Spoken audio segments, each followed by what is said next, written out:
for Greatness podcast. Yeah. Ain't gonna be nothing great about this. Oh, this is great, dude. There ain't nothing great about this. Pure T greatness. You guys, welcome to the Hunt for Greatness podcast. I got Captain Spence and my man Ryan Peterson on tonight. What's up, guys? You see it, man. What y'all been doing today on this rainy day? Just waiting to get here to come see you. What's up with this barbecue sauce, though, dude? That's let my me get sauce, Let me man. get a It shot is. of that on the camera. Yeah, man. Captain Spence's barbecue sauce. I really if you reached know, you know. Okay. I love that, dude.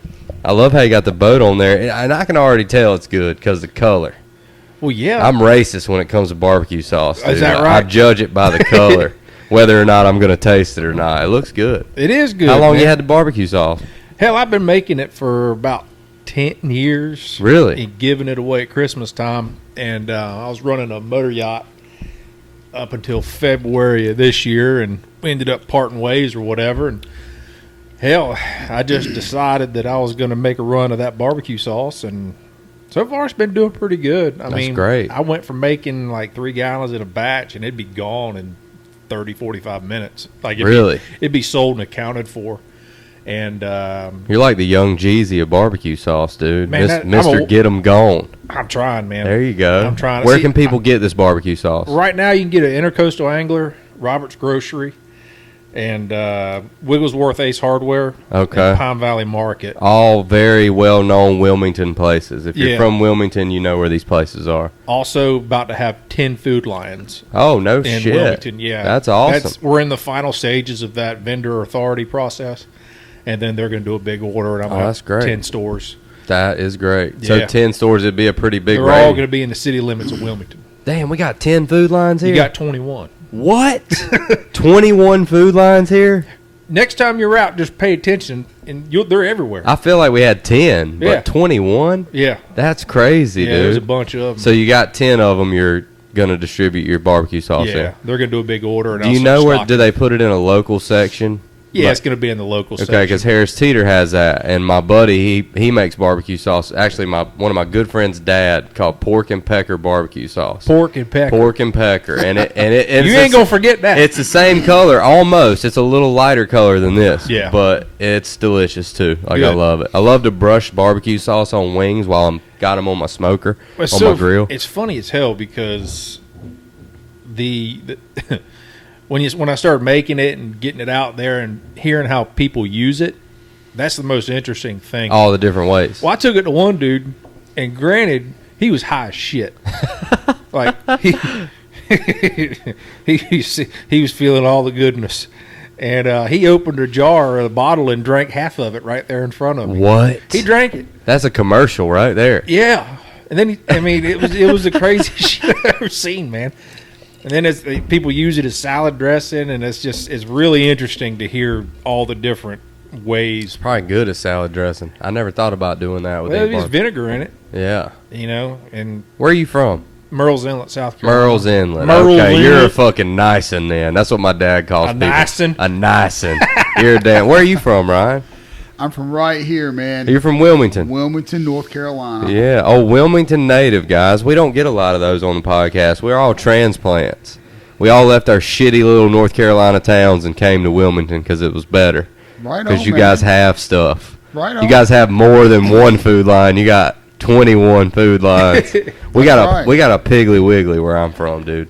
Yeah. Which I love, but like You can probably get pickled pig's feet in there. you can definitely get some damn. Hey, look, dude. I'm gonna tell you right now. Have y'all ever had Piggly Wiggly's breakfast? Like a breakfast? Hell yeah. Dude. That one in Have you never had Swansboro is it? off Yeah. the chain, man. Yes, the one in Swansboro. Swansboro is off the I chain. think that's the only one near here that has it. Oh. Because they don't all have it. I think Leland may have Yeah. lunch. Well, they're all independently owned now. Dude, I'm telling you, it's like real home style cooked. It's the shit. amazing. Yeah, it's amazing. And like I don't really mess with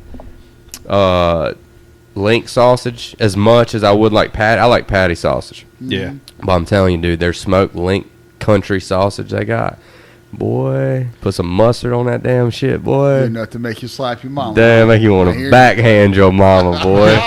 That's what that times. barbecue sauce gonna make you want to backhand your mama. So they can get this at Intercoastal Anglers, Robert's Grocery, Ace Hardware. Ace Hardware. Wigglesworth Ace Hardware. Which one's that? That's the one over there in Pine Valley. Okay, and then Pine Valley Market. Pine Valley Market. Okay. Yeah. Cool, man. Well, that's awesome. Yeah. I'll tell you, man, this stuff right here, I guess, is phenomenal. Is it? It is. My little ones even like it. Do they? Are they picky?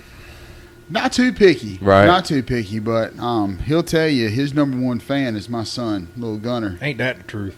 He loves you. He loves Captain Spence, and he loves his sauce, man. That's awesome. I saw y'all took him fishing the other day. We did. How was that? Did y'all have fun? Yeah, Looked we like had y'all a good had time, fun. man. Well, last time we went and caught a bunch of Spanish. Nice. Yep. That wasn't bad. How you liking that new boat? Man, I like it. Do you? Did you sell your other boat? I saw you had it for No, sale. I took it out this weekend. Decided not to sell it. God, thing's sweet, I dude. can't get rid of it. The way you were telling me about it, I was like, I don't believe he's going to go through with that unless somebody No. offers him more than what he wants for it. Yeah, I mean, that'd be the only way. I mean, everything's for sale. Let's not lie. Like, everything's for sale. Oh, dude. If you offer me enough money, I'll sell you them ducks off the wall, right? I'll sell you them ducks off the wall if you offer me enough money. You know what I'm saying? Yeah. Everything's for sale. Well- but there's some shit I don't want to let go of. You know? The stuff. We're talking about a beaver tail, or is it It's a Hell's Bay. Hell's Bay flats boat, guys? Hell's Bay Professional. Oh, it's so sick, dude. But anything I can replace, I'll dump it. Yeah. I'll dump it. Everything's so high right now, dude. Like, all the yeah. prices. Like, people are offering so much money for boats right now, dude. It's crazy. Yeah. You could probably sell your John boat for top Oh, dollar. sure. And it's a sweet John boat, too. Man, when I had the skiff listed, God Almighty. So I was looking at John yachts. I'm like, yeah, my kid wants What is that? a John yacht. Yeah, what is that? John boat. Oh, It's you call it a aluminum John yacht? John yacht. Tiller handle mafia, okay. you know. Okay. I was looking at them and I was like, good Lord, like you can get a brand new one for 20 grand or one clapped out for 12 grand. Yeah. Clapped out, too, boy. We'll Down- jump rivets stumps in that busted son bitch. We're stump jumping in that son bitch. Got a 2-stroke on it with a sticker on the side of it that says, if you ain't mixing gas, you ain't spanking ass. Oh, that's badass. And that thing smoked too, boy. I had me a damn John boat with a Tohatsu 25 2-stroke on it. Boy, that You thing know- would get me to the spot, though. That shit don't bother me, man, 'cause it keeps the skis away. I like it. I like the smell of it. I'm a real piece of fucking shit, dude. I love the smell of gas and oil burning. Old school And Marlboro just, smoking. Just a motor that's too loud for what it is. Like, dude, it was a 2-stroke Tohatsu 25, but I'm telling you, it'd go as fast as that skiff will go with a Suzuki 70 on it. That 2-stroke 25, boy, and you heard me coming too, boy. I'd be cutting donuts in that bitch. Got to turn the bilge pump on every 2 minutes because the rivets are busted out of it. That thing was leaking from like 10 different. Bro, I bought that boat. I had what's yours, a 14-foot? Mine? Yeah. 17. So, okay, I think I had a 14-foot. Did you? I'm pretty sure it wasn't very long. It was a double wide side console. It was a Lumicraft, like a damn 97. I mean, it was old, but it had a Tohatsu 2-stroke 25 on it, and I camoed the whole boat out, camoed the motor out. I took, like I told you, I took the little stencils of the wood ducks, and I spray painted and made these cool little wood duck stencils on the front of it. They're facing each other and shit. And I swear, dude, when you got to the duck spot, you were hoping you made it back from the duck spot. Like, we were just like, it was sketchy, dude. Especially in the cold. Them 2-strokes like to act up in the cold a little you just bit. keep a can of ether in the dry Spray box. it straight in the Just fuck. give it the perfume right out the gate. I didn't even think about that. Yeah. Well, my last Mako I had old 2-stroke on it, and that was a hard starting motor until it blew up. Did you blow it up? Oh yeah, I Good ripped Lord. the flywheel right off of it. That fucker's mint. So you spray ether in that bitch? Hell yeah, I had to, man. I'd spend 20 minutes trying to crank it up. And you spray it straight I to the I car? got everything caught up on it. It didn't want to crank for anything. What'd you have that? What motor was that It was a boat? carbureted 200 Yamaha. And it was on which boat? My last 23 center console. Oh, okay. Old classic Mako. Yeah. Yeah. Oh, nice. Yeah. Nice. So you sold that And got the one I have now. and got the one you have now. And you got a, what is it? It's a 86 231 Mako. Okay, that's in Mako. That's right. That's right. I couldn't remember. Damn, y'all boys out there trolling. Y'all got a tournament to fish this weekend, don't you? Not this week. Is it next week? I thought about fishing the down at Mont's Channel, the Matic tournament. I thought about fishing that one. Yeah. But the following weekend, we're at the U.S. Open. And as soon as we finish with the U.S. Open, we're gonna give our day. We're gonna give probably a travel day in between and head to Atlantic Beach. So we're gonna fish. What are y'all doing? What? Tell me that. Tell me the whole story. What y'all are doing? So you're fishing the U.S. Open. Yes. Scared money don't make no money. And then, and see, I told y'all, Young Jeezy of barbecue sauce right there. Yeah, we're going to fish Captain Spence's boat for the U.S. Open. Then we're going to fish my boat for the rest of the month, and probably his on and off for the Atlantic Beach tournament. So what's the Atlantic Beach tournament? King Mackerel? Yeah, Atlantic Beach tournament is a 20-day tournament. It's probably right about 20 days. Oh, really? So out of 84 boats last year, we ended up 12 or 13 out of 84. Nice. But, so in the 12, you said 20 days. In the 20 days, it's the biggest king. Biggest the king. single That's right. biggest king. Yep, that's right. What do you remember? How big the one was you got last year? It's like 17-3, 17-4. Okay, like and we were the first boat to weigh in that day on the tournament, though. Really? We were the first boat. And it lasts for 20 days. Yep. So you can fish you can from fish every day. You Wow. fish every single day. Are y'all going to fish every day? No. No.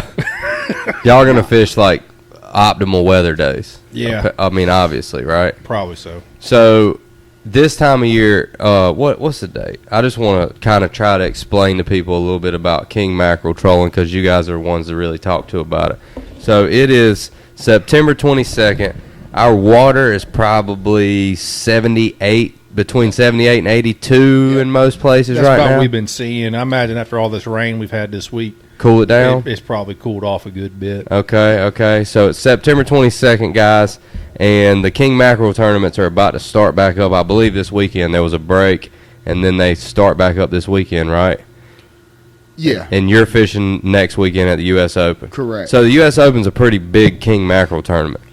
God, yeah. Is Oh, it yeah. the biggest one or around here pretty much? Around this area, yeah. Do you have to be invited to it, or can you? No.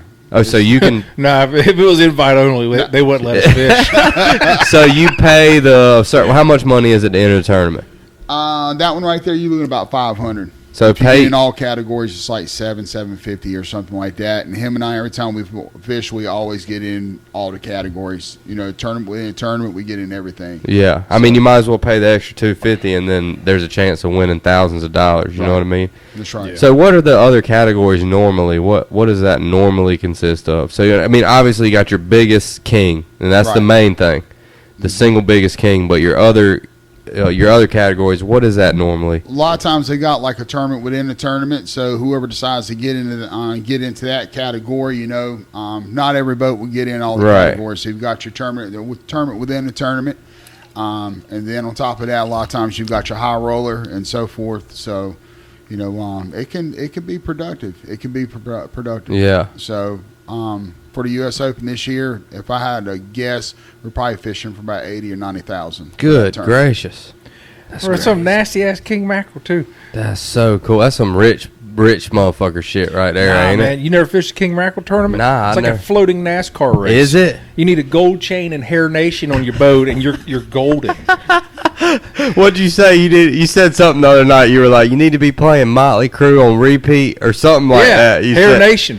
Hair. Oh, that's the Hair XM Nation. Yeah, shit. you just need hair metal, man. Get that damn hairspray music going. Get you some poison going. Yeah, get boy. the poison going. Damn, Get Brett Michaels screaming on that hell boat. yeah, man. You Boy, get a gold shit. chain you could grill a steak on. Yeah, you money, dude. Damn, King that Mackerel sounds just gonna like. come right up to the boat. That's- They'll be like, we're gonna party with your ass. That sounds They awesome. jump right in. So Especially if they obviously- heard it, especially if they knew you were on the boat with us. Oh They'll Lord. say, "Oh shit!" So the U.S. Open's 2 days. Yeah. So it's a Right. Saturday, Sunday. right, So it would start Friday, on Saturday. Friday, Saturday. So it would start on Friday morning, Right, and it would end on a Saturday afternoon. right. And you're going to have how many normally boats? Between 50 and 100? Holy shit, 500 Yeah, boats. we got- That's check why out- the prize money's up there. Yeah, That's you, right. you could check out. You used to be able. You could check out of Riceville Beach, Southport, and a few other like Carolina Beach Inlet. Right. And there might have been a couple more. I'm not sure. Yeah. But they have different checkout locations. Is it usually like a 50-pound fish that wins those tournaments? Most of the time. About a 50? Yeah. That's a big-ass king. It's a big kingfish. Mm-hmm. Because when me and Ryan, when we were out there trolling, guys, me and Ryan went out trolling, and we hooked up on the biggest false albacore I have ever seen in my life, dude. Was it not like one of the biggest you probably ever seen? Yeah, It's the biggest one I ever Hands seen. down, biggest one I've ever seen, dude. Yeah. I mean, I can't remember how many. It was like half an inch short of the citation, I believe. Like It was half inch short. something like that. Yeah, You should have stepped on him. half. That's why I wanted to measure him with a. But we were trolling, and Ryan explained to me when they hook up on a big king, you actually grab the rod out and fight it from the front of the boat most of the time, and you kind of like. So one of you guys would. So all right, you're trolling for a king mackerel. You're trolling at about, what, 5 to 7 knots, something like that, depending on what you have behind you. You're live bait and you're going slow as hell. Super slow. Yeah, okay. super slow. Super But slow. you guys are not normally using live bait, correct? Or does it just depend? You got to match the hatch. Okay. So it depends. All right, so you're not live bait trolling. You're trolling like Macahoo rigs. I prefer live bait. Okay, so you're live bait trolling, going super slow. Like U.S. Open, we'll be fishing live bait. All right, let's do that then. So you'd use a live king rig. Yep. To hook your live bait, and you hook one of the now guys, a live king rig is a metal, and now correct me if I'm wrong on anything, but it's like a metal leader, a metal line. It's got 2 and sometimes 3 treble hooks on it, right? 3. Yep. 3 treble hooks on it. And you guys would be live bait trolling with pogies or menhaden, correct? Correct, The right. biggest ones you could probably find. Yep. Big heroes. Big ones. So menhaden, kind of like shad if you're not from the coast. They kind of remind me of shad, but like maybe like as big as your hand would be about the size you would want to look for, like turbos, like you're saying. Yeah. Yeah. Right. So, and you would hook. Tell me how you would rig that bait up. Well, we'll hook it right through his nose, and Okay. then put one through his back on his dorsal fin, and majority of the time that third hook I'll leave it hanging for a stinger hook, because a lot of times the bigger kings, they'll short strike them. Why so is they that? do. They didn't get that big for being stupid. Okay, so Right. they're like trying to make sure that it's not something that's gonna fuck them up, or they're just real weary of eating. They know. They know. They know it's tournament day, man. I'm telling you. My They- boy- they just know. My boy fishes the tournaments, and he told me he don't even use the and everybody fishes them different, has different like superstitions, but he doesn't even use the clips when he fishes for king because of the small bubbles that it puts off. He was telling me the other day, he's like, I don't use clips because I feel like it puts off these bubbles. Like even the tiniest bubble on a big king or something just slightly off can cause you to miss that fish. Or if you, I was like, what are you doing? He's like, man, my fingers are bloody from tying up rigs. I was like, why you tie up so many fucking rigs? He was like, anytime there's a kink, anytime a fish hits a rig, we cut it off, tie a new one on. We do too. And I mean, you always- cannot take any chances out there when you're fishing for When you got that much- $80,000. Yeah, you got that much money on the line. It's like it'll be all right. Like it won't. I'm a fisherman. I'm a fisherman, and it's interesting to me when he was telling me that. That's the reason I'm asking you guys, because it'll be super interesting to somebody who's not a fisherman. Like, guys, these guys are tying on new rigs, the king rigs that we're talking about. They're tying them on every time something hits, or if they get a kink in it, or if there's anything you see. Like, Ryan's real particular, I know, about how his rigs look and how everything's moving in the back. And it's like, we're talking about trolling, guys, for these things. Taking a live menhaden, I just want to explain it for people who are listening. Taking a live menhaden, like Ryan said, hooking a treble hook through the nose and one through the back, and letting one hang off the back in case that king mackerel comes up and short strikes that live bait, meaning doesn't really eat the whole bait, basically. Correct. If he comes up and he jabs at or swipes at or whatever, one of those hooks, majority of the time is going to catch him. Hopefully it gets him in the side of the face or something. Right. And we've caught some nice kings like that. I mean, we have. I had a 5 feet behind the boat, naked. Yep. In the prop wash. Yep. I mean, I've seen 30, 40 pound kings come up and skyrocket right behind the motor, right in the prop wash. I mean, just go airborne. And Wow. Just the whole thing, eat it. And that's another reason why we'll fight them off of the bow of the boat. Like if him and I are fishing or whatever the case may be, and we know that it's a smoker king, and that reel is taken That off. means a big one, guys. Then we're going to reel everything in, and he's going to go to the front. We're going to chase that fish down because we want to get him on the boat as fast as we can. And then once at a point in time, we'll put him in the body bag, man. Put him And in the then body bag. So cut whoever's that off obviously and put it on a new rig. perfect. Yeah. Yep. So, all right, you're trolling, live bait, going real slow. One of your rods goes off. Whoever's not driving the boat grabs a rod, correct? So it's Right. usually just you two fishing. Most Third of the person time. helps. Okay, so Yeah. somebody grabs a rod as quick as they can, and if you have a third person, they're reeling up the other rods. Yeah. Because if it's a smoker, you're trying to land that fish. That's your money fish, most likely. Yeah, a lot of times your biggest problems are going to be getting the other lines in. Right. Get tangled Okay. up, and they'll start chafing and all that, and you'll break off. Oh Lord, you Kind of lose like it. happened that day with the drum in Albion. That was crazy, dude. That was crazy. We caught a damn big ass bull. It was probably 40 plus, 45 plus inch drum trolling. Right beside the boat. Crazy. What, he hit a It's a big ballyhoo? one.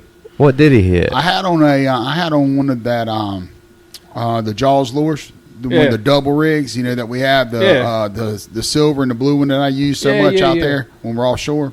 He came up and Just he smoked it. healed, because we already had we had both fish hooked up same time, both rods went down, and I had him, and it was my main priority was making sure he had fun on his fish, and then I'm driving the boat, helping him out and holding the rod at the same time. Daggone. It was And he's in the chaos, back, dude. and then we get his fish up. I get my fish up, and I'm just holding the rod, and I stick it into the gunnel. So Yeah. I just left my fish hooked up.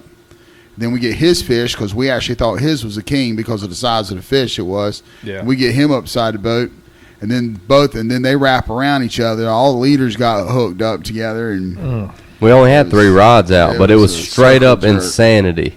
Like when fun, those ain't it? fish hit, because he had on a false albie, the same size as mine, and a bull red on the other hook. So he had a hook. so I'm fighting them both. You had a 10-pound albie and a damn 40-pound bull. I was wondering, I'm like, damn, that rod's bending up. I'm like watching him. I'm like, maybe we should try to get your fish in, dude. Fuck. Fishes. Yeah, that dude. I'm telling you, dude. I live for that shit. Like just the It was fun, absolute. man.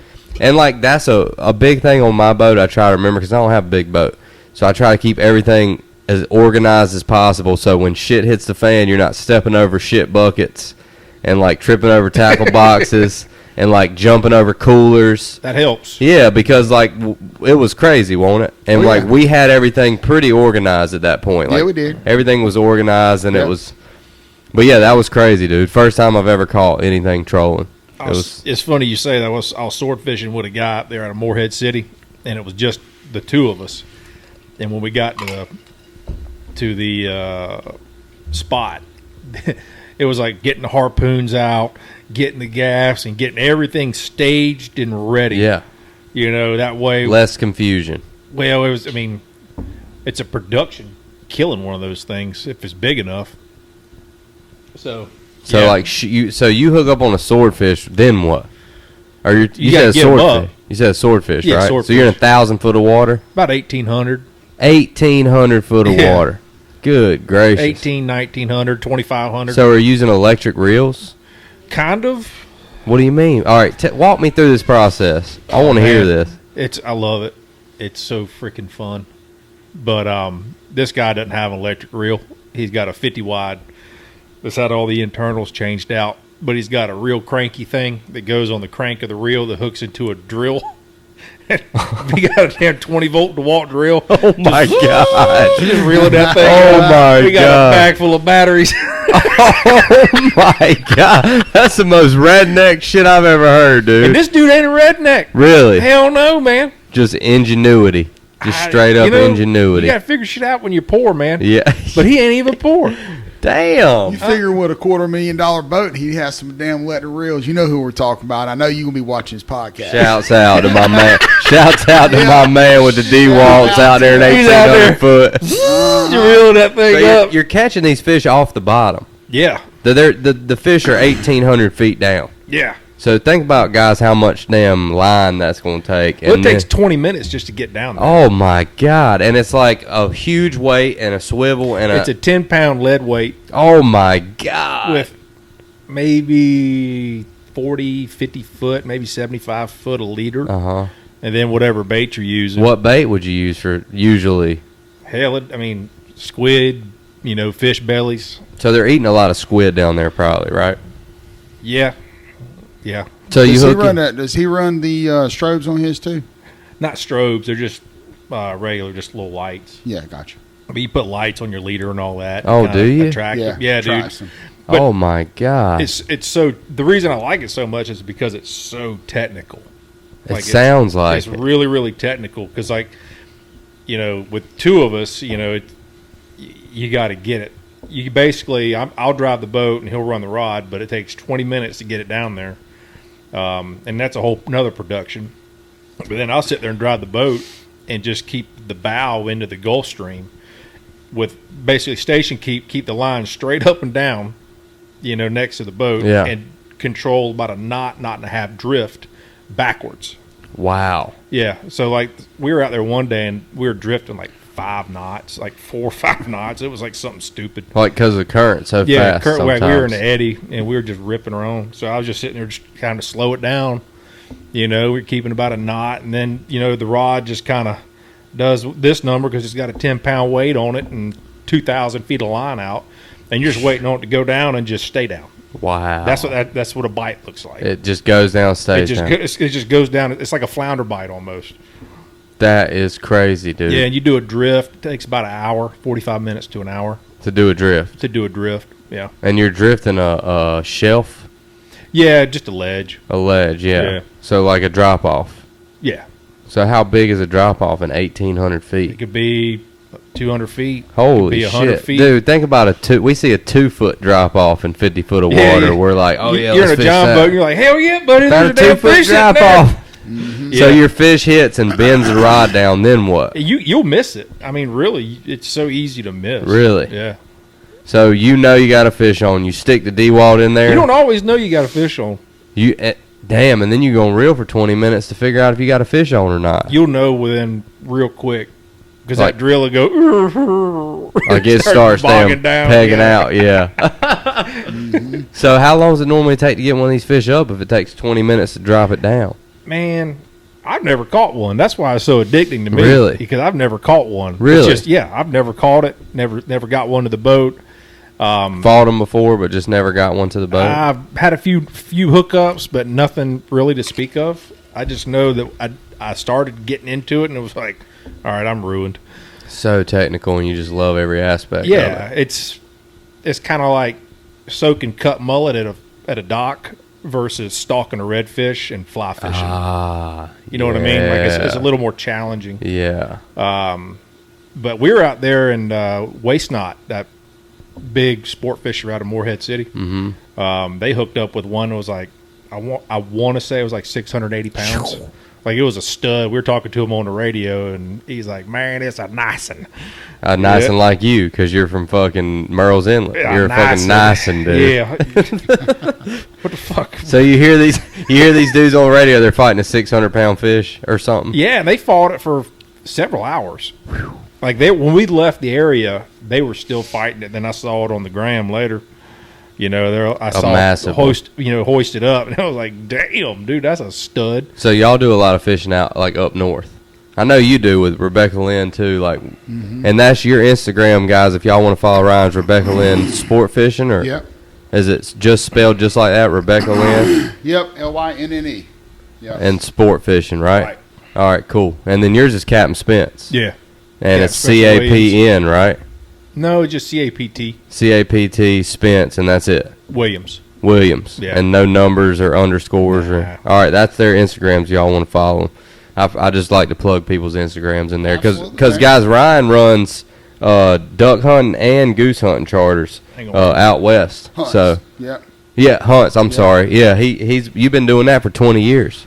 This is going to be our 23rd year, man. Oh, 23 years. 23 years out there chasing some damn ducks. You on your Michael Jordan year, bro. I know that's right. That's it, dude. I know that's right. You about to get 6 rings this year, bro. Maybe I'll just go ahead and we'll be real productive, and someone will write me a check and just buy it all. There you go. Like, buy your business. Buy it all, yeah. Damn, boy. Then I'll just fish and commercial fish all the time and give Spence a hard time. And then you got to write in the contract when you sell the business that you can come hunt whenever you want for free. Oh, absolutely. That's part of the deal, guys. Yes. Guys, that's it right now. I'm going to tell you right now. That's part of the deal. If Ryan sells you his duck and goose hunting business, he can come and bring whoever he wants for free whenever he wants to come. And we're going to crash that bitch. There you go. We're going to crash it, you dude. coming out there? I'm stoked to come out there. I need a snow goose on the wall somewhere. Put one up there. We're going to get you I'll scoot them black ducks over just a little bit. We'll throw one up right here, wherever we can, dude. Absolutely. We Yeah. sure will look good in here. So, all right. So let's talk about that for a minute, because I want to hear the process, of course, of from start to finish. But like decoys, you're putting out decoys. How you putting out a lot of them, correct? On our guide trailer, it's I've got a 33-foot race trailer, triaxle trailer, and then if anybody wants to buy that, you can buy it. By the way, Everything's for sale, guys. I'm getting rid of that the big trailer, I think. And then my outfitter trailer is 31 feet. So we've got a total of 6,500 silo socks in there. Okay? And this is for the Snow Goose, guys. Snow Goose decoys. So we've got 6,500 socks, and then we've got another 500 full bodies, for the snows as well. Yeah. So we've got our panel blinds, and then we've got our layout blinds as well. Nice. So. And you're hunting. Where exactly are you hunting? And are you leasing land from farmers out there? Yeah, I've managed to be able to get. Well, we've got close to about almost 4,000 acres that we lease up. Good gracious! Between Missouri and then into South Dakota. Just building relationships with farmers mostly. Is it mostly farmers? Yep. And then we do go out there. I'll make sure that I always take them some fresh seafood. So when I leave, I'll get fresh seafood that day, keep it on ice until we get there, and then go ahead and take it straight on over to my farmers. About a 20-hour drive. That. Yeah. Bag of grouper goes a long way. Oh shit! I bet they don't get no stuff like that fresh. Yeah, man, you take a farmer out there. You take him some oysters and some fresh fish and some shrimp, and man, he'll do anything he needs for you. They love you forever. Yes, sir. Yep, they sure do. That's pretty cool. So, I bet they love to see your truck coming down the road. It's just taking care of them, man. Making sure that we leave shit right. Some old country shit. Some old school country boy, damn. Yeah, it really shouldn't even be that. It really should just be the way it is. It should be, but it's not. Take care Common of people. courtesy is uncommon. That's not. Yeah. It's not common I anymore. mean, people take care of you. You take care of them. Yeah. I mean, what's so hard about it? Yeah. Absolutely. You want to get treated good? Treat everybody good. Yeah, and that's probably why they allow you to use their land to hunt on. So you've built relationships with these people over 23 odd years. Yeah. So when you first started going, how did you first start going out west? That's what I'd like to know. How'd that start for you? I was Richard Simmons. Like I said, it's about 20-some years ago now, and Matt and I, we were up in Michigan. We were running duck hunts up there, and when we first started, we had my blind, we had his blind, we had a camera blind, and then we had 2 other blinds. And we got those at cost because he worked at Gander Mountain. Oh, wow. Okay? So he worked there in the hunting department. We got those blinds, and so we're running duck hunts up there, and then up on Lake Erie, Lake St. Clair for diver hunts and, diver hunting rigs and so forth. And I said, hey, Matt, you want to go snow goose hunting? He's like, yeah, man, let's go. So we went out to Missouri and hunted with a guide out there, 2 guides. And when I was coming back, I said, dude, I got an idea. And he's like, oh, shit, here we go. And I told him, I said, look, there's really no difference between running duck hunts and snow goose hunts. I mean, other than a lot more work. And, they're a lot harder to kill. I mean, they are than a duck. Are they? Okay, I didn't know that. They're very smart. Just shoot lead. Yeah, I was gonna say not from the bullets, but how smart the actual bird is. Because ducks are smart too. Oh yeah, they're smart. I mean, that's crazy, dude. I know a guy that shot a can. He shot him up on the Detroit River. This has been a few years ago now. He shot him up on the Detroit River. He was banded, and that damn canvasback was 23 years old. Oh my God! So can you imagine how many migrations and how many migrations he had made and how many camo patterns and ducks he had seen? A lot. Duck hunting boats and and you name it, man. I mean, how many times Chip, Chad, Kyle, and Brad fucking sky busted them at 5 o'clock? Chip, Chad, Kyle, and Brad. That's exactly what I'm saying, sky busted them. So. That's me and my boys that you're talking about. Going right for us. He's like 100 yards up there. God, I've shot at some pintails that were a mile away, dude. I'm just like, I thought my boy said shoot. He didn't say shoot. I think he said throwing over 3.5 inches up there. Boy, my gun now don't shoot 3.5s, but I had a Benelli that shot 3.5s. Boy, I look like an 80-year-old man shooting that damn candlestick out of there, dude. Them damn 3.5s will fucking bust, dude. About blow your damn arm out of socket. Yep. So you just went out there on a guided hunt and you told your boy, you were like, hey, I think we can do it. Yeah, we were on our way back, and I said, I think we can do it. And he said, well, all right. So there was another guy. He was a guide. He was getting rid of his old decoy spread, his Snow Goose spread. And that back in that time, I mean, we only had 285 Texas rags. I mean, that's all we had. And that sounds like a lot to me, to somebody like me. Yeah, well, I don't know if you remember the old Texas rags. They look like a white trash bag tied to a dowel rod out. I've seen videos of that. Shit. Yeah. Yeah. So that's what we had, and our first season we ended up running 75 clients our first season, and then we ran that spread for 2 years, and I sold it and got another spread, and then we ran that one for a little while. It was for another 450. So over the years we doubled it little by little. Yeah. Yeah, so now we've got, a damn Polaris 900, 6-seater. We bought that to help our clients out because a lot of times, now we can't have a 60, 70-year-old gentleman's got a bad hip or bad knee, going all the way out into the field, of a damn mile or half a mile walk out to the field. So, we'll carry him out there. We'll carry everything. Then we'll come back, and then the guides and I were the last ones into the field. We make sure we accommodate their needs first. So that's kind of it, man. So you honking for these things? Do what? Are you having to honk, like call for these things, or your decoy spread does the talking for you? The decoy spread. It's so big that it really don't. It does the work, and then all I do nowadays is I hit the play button on the MP3 player. Really? That's all I do. We've got let's see, 4, 6, about 8. Yeah, about eight e-collar speakers, electronic speakers. Oh, that's legal. Yes. So it's illegal here. Well, you got to remember it's legal during the conservation order, which opens up for February 15th. So the spring conservation order, you can run electronic calls. Ah. Okay. So, but that'd suck if they were flying in, you accidentally started playing Limp Bizkit or some shit. Well, I don't know, man. We play Van Halen on the boat. We always get bit. Fish love Van Halen. Fish do love Van. I can see that every time, man. Van Halen shreds, dude. Yeah, dude. We were hooked up the other day. I played Mean Street, and it was like thing just took off, and I was like, hell yeah, boy, it's on now. Fucking Van Halen. Every time we play Van Halen, we get hooked up. Damn, y'all might as well just play every album of theirs on repeat. I got it.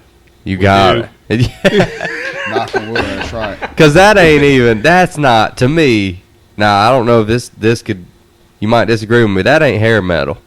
That's fucking rock and roll. Like, I mean, I know hair metal's rock and roll, but like I don't consider really Guns N' Roses hair metal. I mean, I guess it could be, but there's too much to it. Like Slash, there's too much depth to the music. There's too much depth to the music. Like Slash is one of my favorite guitar players of all time, and he fucking rips, and he plays a bluesy rock and roll. Like I play guitar, and I love that. I love the sound of Slash and the sound of Eddie Van Halen. Like they fucking shred, dude. Here's something funny I just figured out or just learned recently. Pantera was a hair band. What? Yeah. No. In the early 80s. Really? Early 80s. Oh, so they actually were a hair band. They were a hair band in the early 80s in L.A. And then when Metallica... Were they called Pantera still? Yeah, they were Pantera. No shit. But when Metallica came out with their first album, Dimebag and Vinnie Paul decided they're going to change directions of the band. They're like, okay, we don't need to play dress up anymore. Let's start playing what we want. Yeah. Yeah. Yeah. I didn't know that either. I wonder if Phil Anselmo was the singer. He was the second singer. I was going to say, I can't see him doing hair metal with that voice. I don't know if he did or not. I can't remember. Because it was like, I was watching a documentary on Dimebag Darrell. Oh, he was amazing. Yeah. Good gracious. Yeah. That dude, you talk about shredding. Yeah. And he played a Dean guitar, which was that cool-looking flying V with the fucking lightning crashing through it. Yeah, dude. That guy ripped. I was telling my old lady, we were watching... What were we watching? Oh, we were watching damn Woodstock 99. Do y'all know what I'm talking about? I remember it. Yeah, Woodstock 99. It had like Rage Against the Machine, Limp Bizkit. Corn. It was like the Family Values tour. Went to Woodstock. Yeah, yeah. We were watching that, and Metallica played that as well. And I'm a big Metallica fan. I like older. I don't anything past like when Homeboy sued Napster and shit. Yeah. I don't fuck with that. But anything before that, like Ride the Lightning, Master of Puppets, I mean, good God. But I was telling her that Dave Mustaine from Megadeth, He was in Metallica. he was in Metallica, and Metallica was called Alcoholica. And they kicked Dave Mustaine out for being too big of an alcoholic. Yes, dude. How do That's you crazy. get kicked out of Alcoholica for being too big of an alcoholic? And I would just always love Dave Mustaine since I knew that story. He's about outspoken, isn't he? Yeah, dude, he's so underrated too. He is. For Very how much he so. dude, that dude fucking shreds, dude. Like Megadeth rips. Like it's really like some real metal shit. But that's crazy. Pantera used to be a damn Check it out, man. hair they metal did like band. 2 albums in that LA scene in the 80s where it was like hair bands. damn. Yeah, because like they had like an album picture and like all of them had the big hair and the spandex and all that Oh crap my on. god. And they're literally one of the most badass bands of all time. But in my as soon opinion. as soon as they found their groove and figured out what they needed to do, like that's when they kind of parted from there. And I think Phil getting in the band might have contributed to that. Oh, 100%. It had to because Yeah. that voice, his voice is so powerful. Yeah, yeah. God damn. But, dude, Pantera was just like, I just love when people are so good. That's why I'm picking your brain about what you've been doing for 23 years. And that's why I named this. I bullshit with my friends on here on this podcast, too. But I like to get people who are obsessed with something on the podcast and ask them, like, about you changing your rig every time. You know what I mean? My boy is just as obsessed with it as you are. Got to, man. That Got to. that is what grabs my interest. Like even if it's something that I don't even do, it's more. I'm more interested if it's like fishing or hunting or Yeah. or drawing or painting or writing or comedy or shit Yeah, that I yeah. or video editing or whatever. But like even if it's not that, I'm Like, just what like, are you passionate about? what are you passionate about, and what are you willing to give it up for? You know what I mean? What are you willing to lay it all down, leave it all on the field? Because that's what they told me when I was growing up playing sports. They were like, leave it all on the field. Leave everything you got on the field because win or lose, you'll feel good if you leave it all out there and give it everything you got.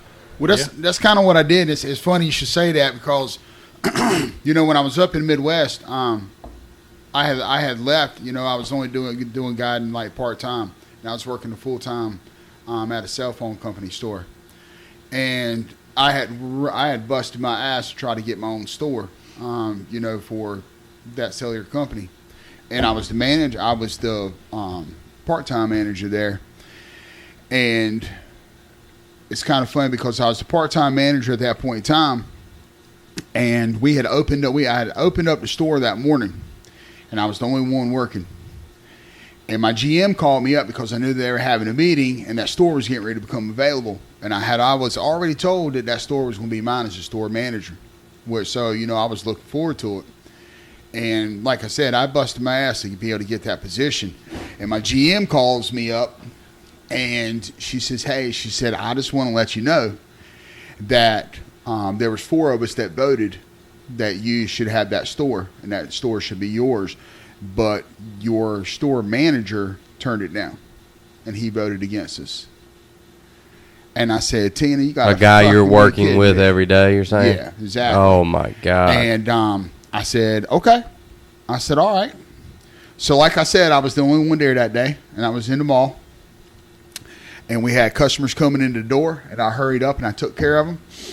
And I called Matt up on his phone, and I says, hey, man. Who's Matt? Matt was my store manager. Okay. The guy that voted against you. He Yeah. voted against me, and he didn't know that I knew that I had known already. And see, I already had a lot of my equipment. I wasn't completely, I hadn't completely stepped in and put my faith where I needed to put my faith and said, all right, you know what, Lord, I'm all in now.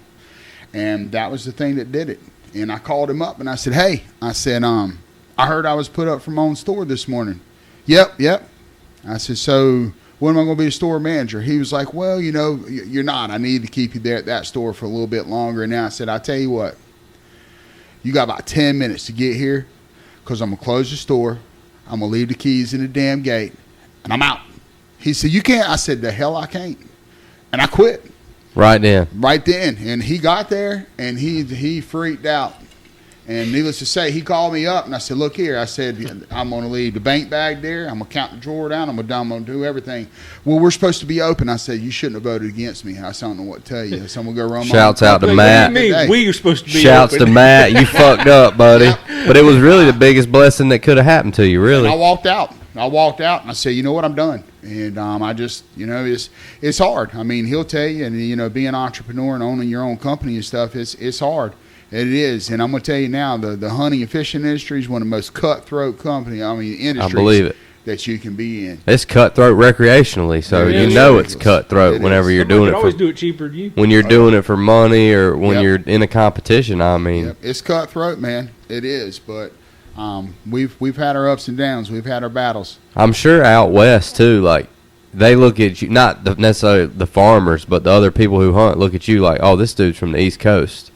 Yeah, because I'm one of the only ones to drive. I'm one of the only ones dumb enough to drive all the way to the East Coast to go out there and come do it. But I have the passion about it, and they know my truck, they know that trailer, and they know They that can hear it before they see it.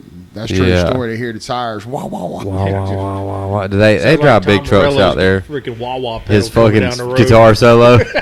Wah, wah, wah, We wah. went. Wow, I wow. went fishing with him not too long ago, and where he lives at, it's a nice neighborhood, but on the flip side, that's really really quiet out there, especially 4:00 in the morning, and The neighborhood where the people got murdered. yeah, That place, neighborhood. that Can I place. say that? Yeah. It's not a secret. Like Everybody knows that. I said, Young Jeezy of barbecue sauce right Yeah, here, guys. Well, he lives over in the rich neighborhood. Yeah. Apparently, it's the gangbanger neighborhood now. I think they killed each other off, though. No, they didn't. They didn't. They're still there. No, they ain't there no more. But Good there's a lot of gracious. retaliation stuff from it. Apparently, Spence is like, I heard your damn tires way before I ever saw your truck, man. Well, you got 40s on that truck. 37s. Really? They look like 40s on that so truck. you got damn 12 inches of lift on it. Good, great. That's a big old truck. What kind of truck is it? Ford, right? Ford. What, like a turbo 6.7. diesel or something? 6.7. Yeah, 2015 6.7. I've got 368,000 miles on that truck. How many miles have on when you bought it? 173. Damn, son. How long you had it? 2.5 years. Oh, my God, dude. You don't drive a lot, do you? No. Is it out there right now? It's out there. You picked him up? No, we drove separate. Oh, did you? We drove separate. Yeah, You saw his new truck. Nah, I didn't look out there. I've been in here trying to prep it's like a shit. damn little dick convention out there. The- Nothing but jacked up truck, little, work van, dick convention. It is. Big ass big ass overcompensated trucks out truck. there with mud tires and shit. Damn Richard Petty stickers on the Oh, side. of the man, you know I damn love truck. Richard Petty, boy. Don't talk shit about Richard Petty, man. I'll fucking kill you. Richard Petty is a NASCAR genius, motherfucker. God, dude, I should have put on 80s hair metal on the TV playing while we were talking. I try to think about I'll put something on the TV while I'm talking to my guests that I think that, something Where that we're gonna Yeah, go man. with something this. that relates, like Yeah, hunting. I should have put 80s hair metal. Next time we do a podcast, we're doing 80s hair metal on there. Okay. Okay, so 80s hair metal. Poison, Crew. Wasp, Motley Crue. Yeah, crew. Who sang Cherry Pie? Oh shit. She's my cherry yeah, pie. They were hair metal though, right? Yeah, Wouldn't that be considered? Warrant. Yes, Warrant. Warrant, Yes, that was Cinderella. it. No, Warrant. It was Warrant. Oh, Cinderella's hair metal, Yeah. right? Oh yeah. I mean, that's like some White Snake. White Snake, Back boy. in the day. You listen to White Snake back in the day, Back right? in the day, Yeah. dude. Look at a jean jacket with all the patches and shit on. Oh man, dude. Flexing. Y'all are a little bit older than me. What? What? Just a little bit, right? Just a tad. Just a touch. That's it. I mean, I wore a jean jacket, but I ain't have no patches on it. I was a little kid. Oh, how old are you? 31. Yeah, I'm a little bit older. You are you? Yeah. 39. 39. Oh yeah. I mean, you're born in 82. 2. Yeah. Yeah. I think that makes me a Gen Xer. Yeah, dude. How weird is that shit? I don't know. Because I'm a man. millennial, but I don't feel like I'm I knew in. you were You don't fucked act up. like a millennial. I knew you were fucked I up. knew there was Piece of something wrong shit. with you. Yeah, I just feel like millennials, dude. Like, I want to know what you guys think about this, since we've talked about kind of our hunting and fishing shit, and we've made it. I think you guys have done a great job explaining king mackerel trolling and hunting out west, which is I cannot wait to come do that with you. Hey, we're looking forward to having y'all, I man. can't wait to go trolling with you guys too and try to learn about that. We'll get you on the boat for I'm Yeah. green. Weather's looking good Sunday, Monday, and Tuesday. I'm green, dude. Yeah, So you're gonna have we'll to get you tell. on the boat. Like I don't want to be doing no stupid shit. So you could just tell me what to do. But hey, I did catch my PB redfish when I had COVID last week. Did you? I caught a 33, which was I've only caught a 30. My old lady's caught bigger redfish on my boat than me, and I caught a 33, threw it back down, caught a 39, and the 39 it was 39 and a half, so it was almost 40. I got a lot of almost 40. You have, yes, But you have. and dude, you know what's fucked up in the videos that I make, dude? Listen to this. This is how much of a fisherman I feel like I really am through and through. In my video, from the beginning of the day to the end of the day. So I'll start off and I'll catch fish and explain what I'm doing, and at the end of the video, I'll break it down at the end, make sure I covered everything. So if somebody's watching, they want to learn how to do it, bro. I will add inches to that fish by the end of the video. And then I'll go back and look. I'm like, damn, I measured the fish on camera. It's 25 inches. And at the end of the video, I'm like, got a 27 and a 31. And I'm like, damn, I'm just blatantly, you That's literally. part of being a fisherman. You gotta be full of shit. God, I'm full of shit and don't even know it, dude. Yep. Damn, That's but why you yeah. got brown eyes, man. God, dude, I'm full of shit, dude. But yeah, I had fun having COVID. Matter of fact, actually, it You was had fun. fun with COVID? I had fun the first 2 Out here days, in the garage doing karate and shit. bro. I was out here doing damn kung You're fu, fucking- bro. Randy Jackson signature sword, fucking slicing bags of burritos and shit. I was having fun. I was fishing. I fished every day. I didn't have to go to work. Got paid. Shouts to Ashley Furniture. Appreciate you guys for paying me for having fucking COVID. That's pretty cool. I mean, I asked the boss lady, I'm like, you going to take all my vacation days? She was like, nah. I was like, I can enjoy the shit out of this. Man, you got a real minor case. I took the ivermectin and I felt better. Like I literally couldn't get out of bed, guys. Yeah. I don't know if y'all know anything about that ivermectin shit. I wish I had it when I had COVID because I was in the dirt bad. Man. So you got COVID and you felt like dog shit. I had a 102, 103 fever for 14 days. Wow. I had it for like 1 day and wanted to kill myself. Yeah. I wasn't that Oh bad. my God. for 14 that days, anyway. bro? Yeah, dude, I lost a shitload of weight. I didn't eat anything. I could just Really? take sips of water. When did you get it? February. Got it in February. Got it And in it put you in the dirt. Yeah, I was down hard, man. Like I was welded to the Never block, took man. the ibuprofen or the Took Tylenol. never took the ivermectin though. Hell no. And I went and got tested and all that. They're like, hey, you got COVID. And I'm like, well, fuck, man. Okay, well, you got something for me? And they're like, just go home and sleep it off. I was like, thanks. Bro, that is amazing to me. That we literally have something that it's possible that it makes you better, and they won't give it to you, or they want to resist giving it to you. I literally had to get ivermectin from my buddy down the street because I'm a piece of shit. I ain't even got a doctor. I'm a fucking idiot. Like I just don't ever go to the doctor for shit. I don't have one either, man. I'm Don't feel 31. bad. I'm 31. I don't go to the doctor for shit. You know what I'm saying? I got insurance, bro, and I don't have a fucking doctor. I don't go unless I'm about to die. Or Idiot. I break my back. Same, yeah, same. Back is broken. Until I'm about Spinal. to, yeah, until I'm about to die, bro. Like, so you got it for 14 days and had 102 fever. Oh, dude, I was down hard, man. Jesus. Like, down hard. And you're not an unhealthy guy. You're not overweight. You probably don't even really smoke or nothing like that. I quit smoking and drinking a little over 4 years ago. Oh yeah, you don't drink. I That's don't right. drink, That's I don't right. Smoke. I'm just fucked up naturally now. Same. I can't even blame it on alcohol. He just sips on the sweet tea, man. Same. As long as I got Same. the sweet tea, I don't care. Yeah, I'm the same way, Yeah. dude. Yeah, so Damn, and it fucked you up that bad. That's what blows my mind, because I got a couple of friends, and they get fucked up all the time. They're overweight. Didn't fuck them up at all. They were bitching about not being able to taste their food. I said, if that's the only problem you got, bitch, you got it made. I couldn't smell for 4 months after I had the Bro, shit. I can't smell now. I can't smell. Well, he I want had to it a smell week my own ago. farts. And I had it 2 weeks ago. That's good. I'm vaccinated, but I'm not sure how fucking good that is now. I'm vaccinated too. I was vaccinated right before I got it. But apparently it takes 30 days or something. They keep backtracking. It takes 2 or 3 shots now. It takes 30 fucking days. Man, y'all both got microchips in y'all now. Yeah, Man, Wait a dude. minute. What's Hold up? on. Hey, what's Hold up on with the now, microchip? What's Hang up with the on a mic? minute. Y'all about to learn some microchip stuff. Uh-huh. So my brother had a contractor, come to his house and build a big lean-to off of his shed. And the guy was vaccinated, but he's redneck as shit, man. Like the king redneck of all rednecks. You know, had an old 3/4-ton Chevrolet with 500,000 miles on it. He said, "Is the vaccination free?" I said, "Yeah." He said, "All right, I'm gonna get it." Yeah. Like he just didn't give a fuck. No. He got it. He knew what the fuck he was getting, but he was still, when he got it, he was still scared that he was a microchip. So he thought that when he got the vaccine, I guess it was a Johnson & Johnson because it was a one-shot deal. I'm not sure if that's the one he got or not, but when he was finished with the series or the one-shot or whatever, his ass went to the Humane Society and made them fucking scan him for microchips. They're like, they go.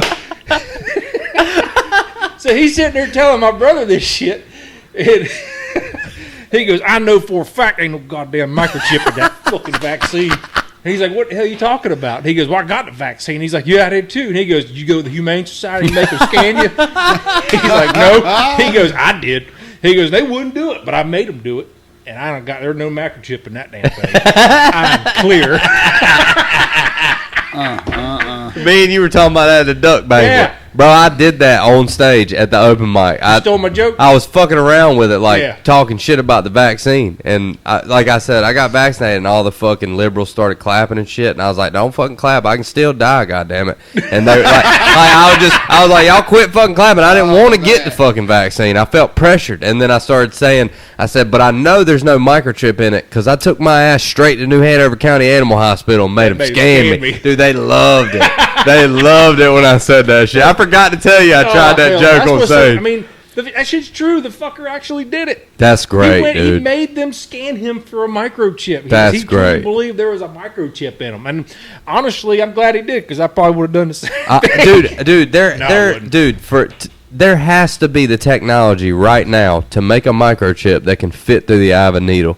I'm 100% sure. Oh, yeah. Has to be, but the one they put in your dog is, I mean, it ain't. They don't do it like that, right? It's like an actual microchip. It's small. I mean, It's small. I mean, it's injected with a needle. Is it? It's injected with a needle? Oh, yeah. Okay, I didn't know that. Yeah. So there obviously is Yeah. the technology for that. My lab's microchip. I mean, you don't. If you want to follow me around, I don't do shit. I mean, go ahead, fucking track me on your stupid ass computer. Hell no, don't follow my ass. I don't do anything. I'll make my Fourth Amendment right. Yeah, same. I don't want nobody following me, but I don't do shit. It'd be the Remember most. we did that yacht delivery up to Delaware or wherever the fuck we were going. Delaware, yeah. And homeboy was Talking that Mike Chris? Spence. Yeah, There you go, there you go, there you homeboy go. was like, he goes, "Get a magnet, man. Anybody who's had the vaccine, put a magnet up to it, Put a magnet up to where you got or the. to the site, and he goes, it'll stick." Yeah. We didn't have a magnet, so we didn't get to test that theory out. But There's he no swore- way, dude. He swore up and down. He's not the only one we heard that from. Really? Yeah. For real. I've never heard that till just Yeah. now. Yeah, he's like, yeah, dude, put a magnet up to your site where you got the jab, and it'll stick. I mean, I never saw it, but he was adamant that he's done it to everybody that he knows that had a vaccine because he normally kept a magnet on them. It's like, who the hell keeps a vaccine magnet in your pocket just to prove that point? If But you'd have been if- with us on that, It was a blood- it Is was a this the blood guy bath. that said some gay shit to you guys? Yeah. This guy Yeah. said that gay shit, and then you'll slate him the whole time. Yeah, he had Rode him. Yeah, he had we rode his ass like a rented mule, by the fourth day, he was just like defeated. defeated. At 8 o'clock in the morning, he walked up on the bridge and came up So there. he'd say something, we'd be like, "Shut the fuck up." Yeah. Good morning, guys. Shut the fuck up. Oh, yeah, dude. We laid into him and we just beat on him and beat on him and beat on him. He just guys? didn't know when he Really, started guys? out fucking with y'all that it was going to We get broke him pushed. down. Is that a caterpillar, dude? That is That's a Caterpillar. snake. Dude, I killed a baby copperhead in this son of a bitch. Shut up. Yeah, a year ago, dude. It was like a year ago. I killed. Well, it wasn't an hour bro, I ago. killed a damn wolf spider over there with 1,000 babies on his back Why'd you kill that thing? because they had 1,000 babies on his back, and he was in my house. Yeah, them things are good though. Are they? Hell yeah, they ain't poisonous. They freak me out, dude. They With the freak me babies out. on his back. I'm just saying. Yeah. I took a fucking can of hairspray and a lighter and lit that bitch on fire. You see the mark on the wood back there in the corner. I thought you burned them on the table. No, dude, if he was on the table, I'd have lit his ass up, bro. Fuck, I didn't know I'm because I now. stomped one out at my front door and the babies went everywhere in my house. So I'm like, next one I see, I'm gonna light that bitch up. And I seen one a week later, and They I, eat poisonous spiders. You said they're not poisonous. They're not poisonous. Wolf spiders But are they're poisonous spiders. disgusting looking. They're just big. They're big and hairy. They look like just a big spider. They're like a big ass tarantula, a chrysantula, bro. A chrysantula. They look like a damn big ass. Looks like a fucking 8-legged pterodactyl. Dude, spiders freak me out. Spiders don't freak you dude, out. I hate spiders. Dude, I hate spiders. But But- you're taking up for wolf spiders right now. Well- Tell me why. I just don't like killing shit anymore. Do you not? Just I'll kill fish, but yeah. I mean, yeah. I mean, it makes sense if it ain't gonna hurt you, but Yeah, it I freaks mean, me the fuck out with them babies on its back. Like Yeah. I googled it after I killed that one in my front door, and the babies went everywhere. I thought they were little ants. I thought ants, and I googled wolf spider with babies on its back. It's the fucking worst thing I've ever done besides Google Shaq's feet. That's the worst thing I've ever Google Googled. Shaq's feet. Bro, Shaq's feet are the worst feet I've ever seen Look in like my the claw. Bro, yeah, they look like the claw, bro. They're shaped all sitting there, fucked up. Oh, they're terrible, dude. Yeah. Shaq's feet and wolf spider with He got babies damn on his back. talons on his toes. Dude, he's got fucking toe talons, dude. Good Lord. Dude, Shaq's feet are terrible. You looking at me like you ain't never gonna Google that shit. Nah. I'm gonna send it to Just you. Google Shaq's toenails. I'm gonna send you Shaq's feet, dude. What the fuck possessed you? Like, how do you get there? I mean, what seriously. kind of My boy was like, you- Google what Shaq's kind feet. of rabbit just hole do you bored? have to be in to My Google boy was Shaq's like, feet? Google Shaq's feet. And I'm like, all right, okay. Like, I thought it was just because he had big feet. Because he's huge. Yeah. And I Googled his feet. It's the worst feet I've ever seen in my life. Like corns. I'll be damned. It's, they're, I mean, I'm telling you, weird shape. Shape weird.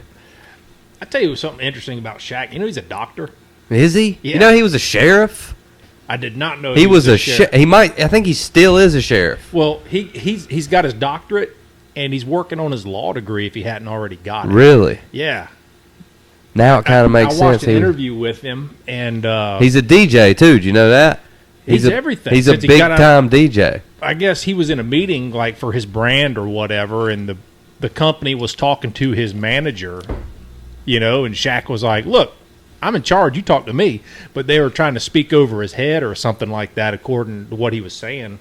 So he went and finished college and got his education, and that was it. And he Like was, I ain't no joke, but He's like, "Yeah, you can talk to me." Yeah. you know. And I guess his mom was driving him, like, no one in the family's ever graduated college. So he graduated college. And he's like, we don't what have a any badass. we don't have any doctors in the family. So he went and got his doctorate. And Wow. she's like, we don't have any lawyers in the family. So he's working on his law degree, and he's going to have his own law firm. Wow, that's super cool, dude. It is super cool, man. That's super like, cool. How driven is that? Like, guy's got everything in the world, and yet he's still like Money's pursuing- not even a factor. No. The only thing, I mean, I wonder what is it that drives somebody like that. Did you watch the Michael Jordan shit? Yeah. Oh my god. Oh my god. Yeah. What'd you think about it before I say what I think about it? I thought it was a pretty. I mean, I thought it was. I thought it was an alright show. You Like know? the Last Dance, right? Is Yeah, that the one? that's the one I watched. Yeah. The only thing that kind of irritates me about, it's like I ran into one of his mates down there when they were at Pirates Cove. When he tuna fishes, right? Or Yeah, because they fished the Big Rock. When they finished up at the Big Rock, they came into Pirates Cove down there on the Outer Banks, and they were stayed there before they went up for the White Marlin Open. And I was talking to his mate, and he's out there, he's scrubbing the boat, and everybody's like, walking by, hey, hey man, that's the Catch 23, blah blah blah blah. Oh, that's the name of their boat, Catch Yeah, 23. Jordan's boat, and he's out there scrubbing the boat back and washing it down.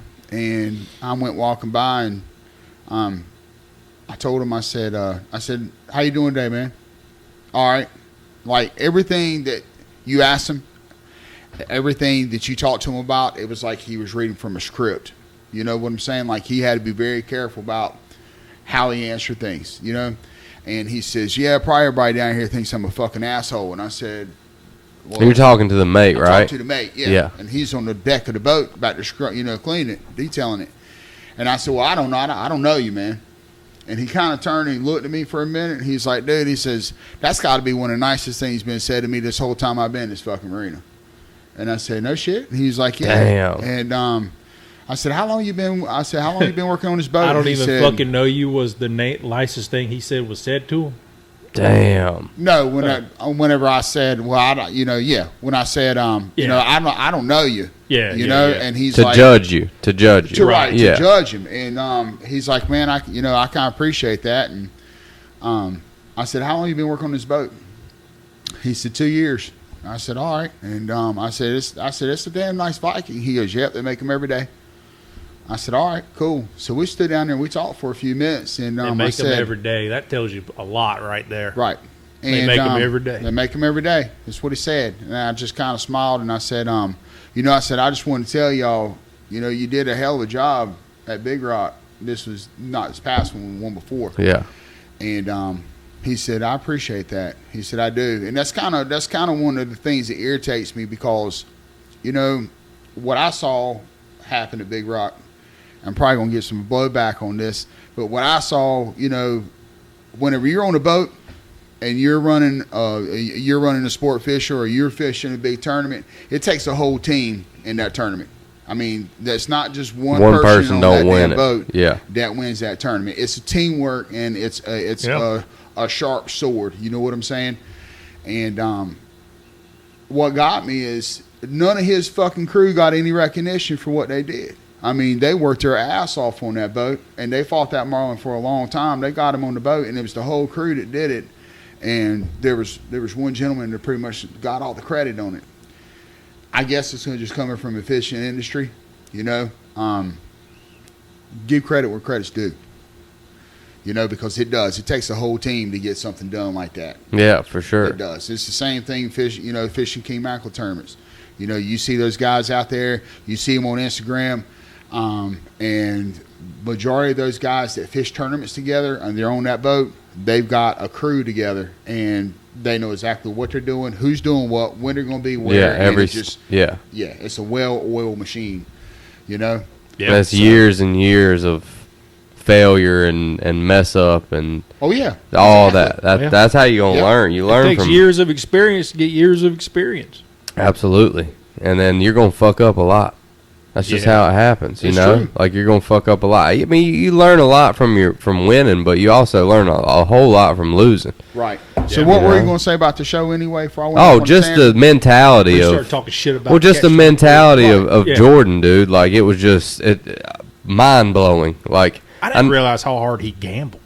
Yeah, he can't. Yeah, like he'd have like $100,000 on a coin toss. It's how hard he did everything. Yeah, like the most significant part of that whole documentary to me was, and there was a lot of great parts. I grew up. Michael Jordan was my hero when I was a little kid. Like that was my dude. Yeah, and that was everybody's dude. Oh, dude, yeah. So, and I was young, like I was born in 90, so like I was 6, 7 years old whenever Michael Jordan was winning the championship with the Bulls. Like I don't remember when Michael Jordan didn't win. Like I don't remember like the early or the late 80s. They're like the Patriots, It was like, oh God, here we go. He's driven, man. Yeah. But the most significant part I thought of that documentary was he was in the hallway with his security team, and there's like 5 of his security team. They're all old guys. They're probably like 50, 60 years old, you know what I mean? They're all like super, super sweet guys, but like there's 5 of them around him at all times to keep people away. They're playing quarters. Where'd that caterpillar go? I don't want to step on him. Where is he? Anyway, they're playing quarters. They're throwing, so they're tossing a quarter on some carpet and seeing who can get it closest to the wall without hitting the wall, right? So Michael, like, he's literally playing this game with these old guys the same way he would play in the fucking NBA Finals and cannot stand to lose a quarter. He's playing for a quarter. Yeah. I'm talking about a billionaire. The money doesn't matter to him. And another significant part, when he's on the bus. Gamblers Anonymous? He's on the bus, and like the guys who aren't the stars are playing cards in the back or on the plane or something. Mm-hmm. Guys who aren't the stars are playing in the back for $1. And the guys who are the stars are playing in the front for $100. They said Michael got up from the $100 table, walked back there to their table, and he said, hey, I'm trying to play with y'all. They're like, nah, you don't want to play with us. We're only playing for $1. He's like, nah, I just want to know I got your money in my pocket. That's what he said to them guys. And just the whole, like, it's way more intense than what I'm making it out to be, because I'm nowhere close to that intense of a human being. But, like, the intensity. These are the guys that work for him? No, these are the players on the Bulls. Oh, okay. So, like, half of the players are in the back. They don't get paid as much as the $100 million guys up front or whatever. Gotcha. They're all playing for 100, and the guys in the back. But, like, he just said, I just want to know I have your money in my pocket. That's what he said. And just, like, I mean, there's a ton of examples on there. Like, I didn't realize how underpaid Scottie Pippen was. I didn't realize that. Yeah, he was. Yeah. Until I watched. Yeah. And he didn't go to college, and then he was in college or something. There's a weird story there. Like, he went to one school and then dropped out. Then a coach at another school picked him up, and then that's how he got into the NBA. He had a lot of shitty advice, dude, growing up. Like, his mom kicked him out. Yeah, he did end up being one. And then I knew Dennis Rodman was like a big defensive player. I didn't realize how good he was. Bro, he was the most unselfish.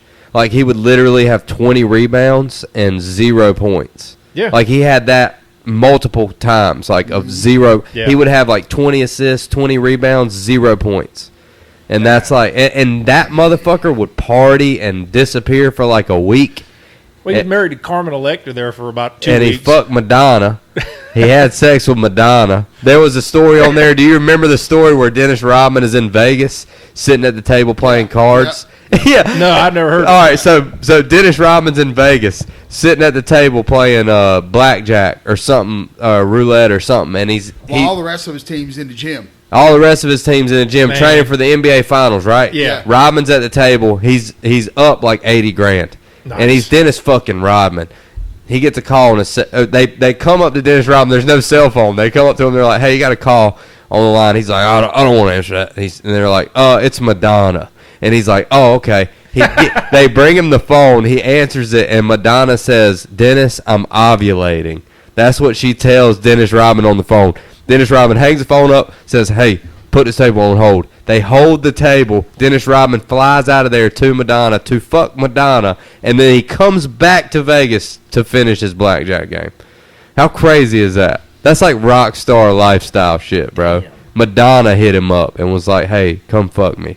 I'm trying to have a baby. I'm trying to have a half-black NBA slam dunking fucking baby. Come fuck me, Dennis Rodman.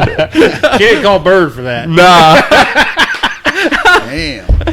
God, man, I appreciate y'all coming on the podcast. Absolutely. Yeah, I've had a great time. Absolutely. I'm glad I never complete my missions. So, like, I have missions in my head before I do a You podcast. need a whiteboard and just write them all down. I do, man, but I just do way better if I just fucking Wing it. yeah, dude. Everything in life, really. But Nice. my goal was to talk to you or both of you guys about trolling because you're obviously both knowledgeable, and then you about duck hunting and well, really goose. Yeah. We talked about goose. Yeah. But like, are you booked out for the rest of the year for the most part? I've got for Snow Goose, I've got about 20 more spots available for Snow Goose.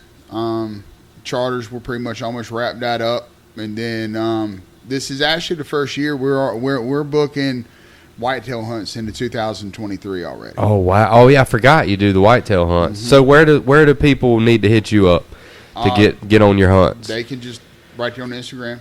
Rebecca Lynn Sport Fishing. That's it, man. Or did I mess that up? Yeah, Rebecca Lynn Sport Fishing. Rebecca Lynn Sport Fishing. Yep. Guys, this is it. This is how you spell it and everything right here. Yes, sir. That's it. He's got some sick gear too. Some wild gear cups. These things are sick, dude. They got a bottle opener on the bottom. They are phenomenal. They're phenomenal, dude. Better than a Yeti. Yeti Crazy. who? Yeah, Yeti who? That's right. So, and then if you guys want to follow Spence, he's fucking hilarious, by the way. One of the funniest motherfuckers I've ever met. So, Captain Spence. Yeah, Captain Spencer Williams on Instagram. Captain Spencer. Yeah, one or the other. It's Captain Spence, ain't it? Yeah, ain't it? Spence. Captain Yeah. Spence Williams. I like Yep. how you got to remind me because I don't remember. I don't know. He's his own rock star. We'll be pulling for Shit. you guys on these mackerel tournaments this year. We're gonna need it. Yeah, I hope you guys fucking take home the big bucks. That's the plan. We're Yeah. gonna make sure we get you on the boat. You gonna. I want to learn, dude. I've never Well, come caught. on. I've caught a king when I was young, but never didn't realize what was going on out there. I was like 14, 15, never been on a big boat in the ocean. Yep. My boy's dad took me out there, but We're Yeah. definitely going to have you in Atlantic Beach. Yeah, I tournament. want to learn, dude. That'd be fun. Well, thank you guys for coming on the podcast. Thanks for having us. You Sure, guys, man. thanks for listening to the Hunt for Greatness podcast. We love you. We're going to keep cranking them out. These guys have been fucking awesome. And, yeah, don't forget to like the video, comment, let us know what you think about us because we care a lot. Yeah. Thank you guys for watching. We love you.